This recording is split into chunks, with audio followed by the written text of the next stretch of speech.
২০০৯ সালে ছাত্রলীগ ছাত্র শিবিরের মধ্যে সংঘর্ষের পর বন্ধ ঘোষণা করা হয় বগুড়ার সরকারি আজিজুল হক কলেজের শেরেবাংলা, শহীদ তিতুমীর ও শহীদ আখতার আলী মুন হল। এগুলোর মধ্যে ২০১৬ সালে আখতার আলী মুন হল ও ২০১৯ সালে শহীদ তিতুমীর হল সংস্কার করা হয়। এখনও বিধ্বস্ত শেরেবাংলা হল। অন্যদিকে ছাত্রীদের জন্য ২০১৯ সালে নির্মাণ করা হয় নতুন একটি হল, অথচ এখনও চালু করা হয়নি হলগুলো চালু না হওয়ায় মেসে থাকতে হচ্ছে শিক্ষার্থীদের। এতে চরম বিপাকে তারা। আখতার আলী মুন হল এবং শহীদ তিতুমীর হল, এই দুটো হল সংস্কার করার পরও কিন্তু আজ পর্যন্ত খুলে দেওয়া হয়নি। ৬,০০০ টাকার মতন যে বাইরে ম্যাচগুলো আছে এগুলোতে খরচ হয়, কিন্তু হলগুলো যদি খোলা থাকতো সেই ক্ষেত্রে আমাদের দেখা যেত যে মাসিক ২,০০০ বা ২৫০০ টাকার মধ্যেই এটা কমপ্লিট হইতো।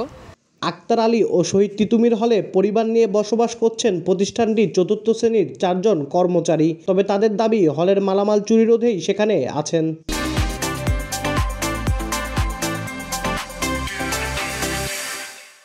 এখন এখানে থাকে না ছাত্ররা, এখন এই যে কলেজেরই সব চাকরি করে তারা এখানেই থাকে। আমরা পহরা দিচ্ছি, এই হলটা পহরা দিচ্ছি, না হলে চুরি চামারি হবে এই কারণে, তাছাড়া কিচ্ছু না। কলেজ কর্তৃপক্ষ জানায় বিদ্যুৎ সংযোগ না থাকায় হল চালু হয়নি। বিদ্যুতের একটি সাব স্টেশন নির্মাণ করা হলেই চালুর উপযোগী করা যাবে হলগুলো। ২-৩ মাসের মধ্যে আপনার কাজ শুরু হবে। পর্যায়ক্রমে চালু করবো, একবারে হয়তো 3টা পারবো না। আমি প্রথমে মহিলা হলটা চালু করব, করে 2-1 মাসের মধ্যে আমি হয়তো ছেলেদের হলটা চালু করব। বগুড়ার সরকারি আজিজুল হক কলেজের শিক্ষার্থীর সংখ্যা ২৫,০০০-এর বেশি। এত শিক্ষার্থীর বিপরীতে কলেজের 5টি ছাত্র হল ও মাত্র একটি ছাত্রী হল রয়েছে।